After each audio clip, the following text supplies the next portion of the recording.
NEET का ये question number 16 हम लोग सॉल्व करते हैं। लेट्स सी ये क्वेश्चन नंबर 16 हम लोग कैसे सॉल्व करेंगे। लेट अस सी, देखा जाए क्वेश्चन में क्या लिखा हुआ है कि sun rotates around its centre once in 27 days. What will be the period of revolution if the sun were to expand it twice its present radius without external influence? अब देखो क्या है, सिंपली क्वेश्चन ये कर रहा है कि भाई ये हमारा सन है मान लो, और ये कहा जा रहा है कि ये अपने एक्सिस पर जो है सेंटर के अराउंड जो है सन रोटेट्स कर रहा है, ठीक है, रोटेट कर रहा है।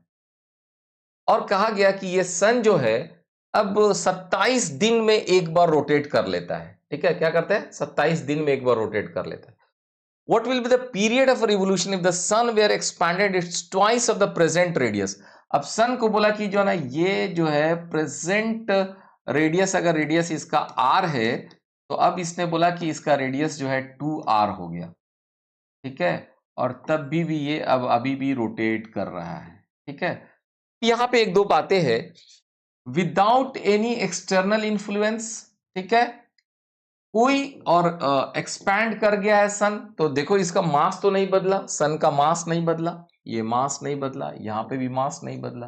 दूसरी बात है विदाउट एनी एक्सटर्नल इन्फ्लुएंस, अगर किसी विदाउट एनी एक्सटर्नल इन्फ्लुएंस के है तो आप क्या कहेंगे, angular momentum will be conserved, ठीक है, क्या रहेगा, angular momentum will be conserve. तो पहले अगर मान लो कि अगर ओमेगा इस स्पीड था ओमेगा 1 और यहां पे अगर आपका एंगुलर स्पीड ओमेगा 2 था, तो this time I1 omega 1 will be equal to I2 omega 2।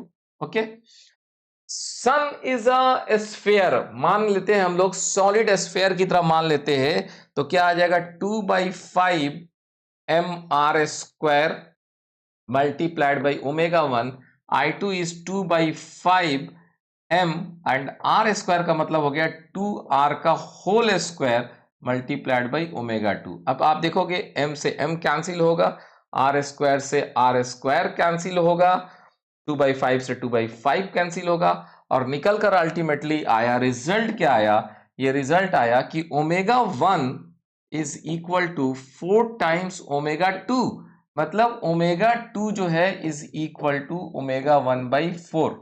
यानी कि पहले जिस स्पीड से, जिस एंगुलर स्पीड से आपका सन रोटेट करता था, अब उसका एंगुलर स्पीड 1/4 हो गया, समझ रहे हैं, 1/4 हो गया। यानी कि पहले अगर आप सोचो कि अगर 27 मान लीजिए कि यहाँ पे 27 डेज दे रहा है कि 27 दिन में एक बार घूम जाता था, तो अब बेचारा जो है ना धीरे धीरे धीरे घूम रहा है, ठीक है, पहले एकदम ऐसे ऐसे रोटेट करता, ऐसे धीरे धीरे धीरे उसका स्पीड घट चुका है। तो अल्टीमेटली क्या होगा, डेज विल बी बढ़ जाएंगे। सो डेज क्या हो जाएगा, जो 27 दिन आप देख रहे हैं, दैट 27 में इसी इसी फैक्टर से, जस्ट दिस फैक्टर 4, ये 4 टाइम्स आपका जो है इसको रिवॉल्व करने में टाइम लग जाएगा, ठीक है। तो ओमेगा घटा, टाइम पीरियड बढ़ा, तो इस तरह से दिस विल बी 108 दिन हो जाएगा।